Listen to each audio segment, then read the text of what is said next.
বলছি সুপ্রিম কোর্টে অর্ডারের পর এবার শুনানিতে থাকবেন কি বিএলএরা? বিএলএ ঢুকলেই কি শুনানি প্রক্রিয়া কি মসৃণ হবে? দেখুন, বিএলএরাও সিস্টেমের অঙ্গ, সেজন্য তাদের থাকা উচিত। হাজার হাজার লোক ঢুকে পড়ছে, ঘেরাও করে দিচ্ছে, এটা তো বেআইনি হচ্ছে। কিন্তু যারা সুষ্ঠুভাবে করতে পারবে, যে বুথের সম্বন্ধে ইনফরমেশন দিতে পারবে, কমপক্ষে একজন লোককে অ্যালাউ করা উচিত। তারও তো বক্তব্য থাকে। হয়তো সুপ্রিম কোর্ট সেভাবে করেছেন, এটা সিস্টেমের মধ্যে হওয়া উচিত।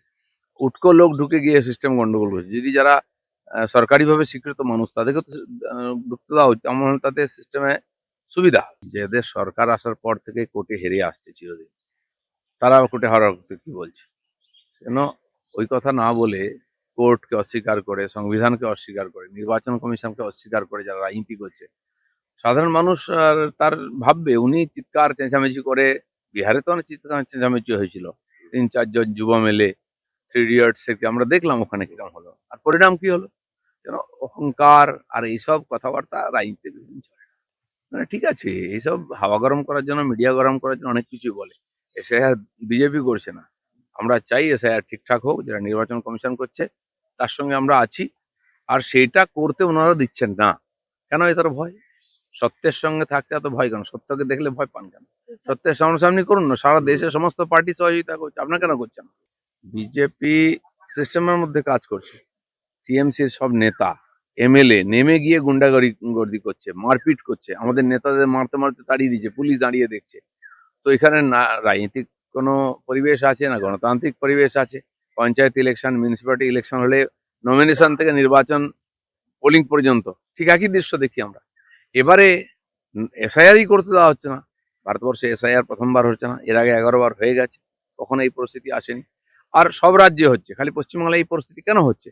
তার মানে টিএমসি কোনো সিস্টেম না মেনে জোর করে জিততে চাইছে, তখন এই সমস্যা তৈরি হচ্ছে। দেখুন, আইনি প্রক্রিয়া যখন চলছে একটা ঘটনা নিয়ে, সেটা তো আদালতই শেষ কথা বলবেন না। কিন্তু এরকম বহু ঘটনা পশ্চিমবাংলায় হয়, যেটা এফআইআর পর্যন্ত নেয় না, এফআইআর করা হয় না, বরঞ্চ পুলিশ উল্টো করে যাতে চাপা পড়ে যায়।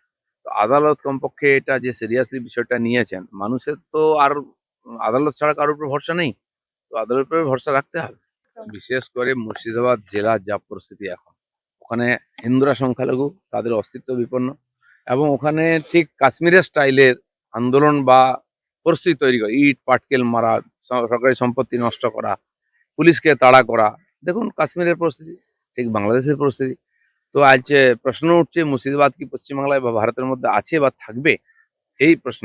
একটা দুটো ছোটখাটো অপরাধ নিয়ে চিন্তা নয়, কিন্তু সার্বিকভাবে একটা পরিকল্পিতভাবে এই ধরনের পরিবেশ তৈরি করা হচ্ছে, যাতে আমাদের মনের মধ্যে শঙ্কা আসছে। এছাড়াও অন্যান্য জেলাতে কিছু কিছু পকেট এভাবে তৈরি করা হচ্ছে, যেখান থেকে পুরো পরিস্থিতিকে বিগড়ে দেওয়া যায়। সরকারি কোনো কর্মচারী বা পুলিশ এখানে সে যত বড় অপরাধ করবে, অপরাধ তারাই করছে। কারণ টিএমসি পার্টিটা ওদের উপরে দাঁড়িয়ে আছে, যত অকাজ কুকাজ তাদের দিয়ে করানো হচ্ছে। ফলে কি হচ্ছে, সমাজের মনের মধ্যে একটা হীনতা চলে আসে যে আর কোনো জাস্টিস পাওয়া যাবে না, এবং ওই কর্মচারীদেরও মনোবল ভেঙে দেওয়া হচ্ছে অপরাধ করাতে করাতে, খারাপ কাজ করাতে করাতে।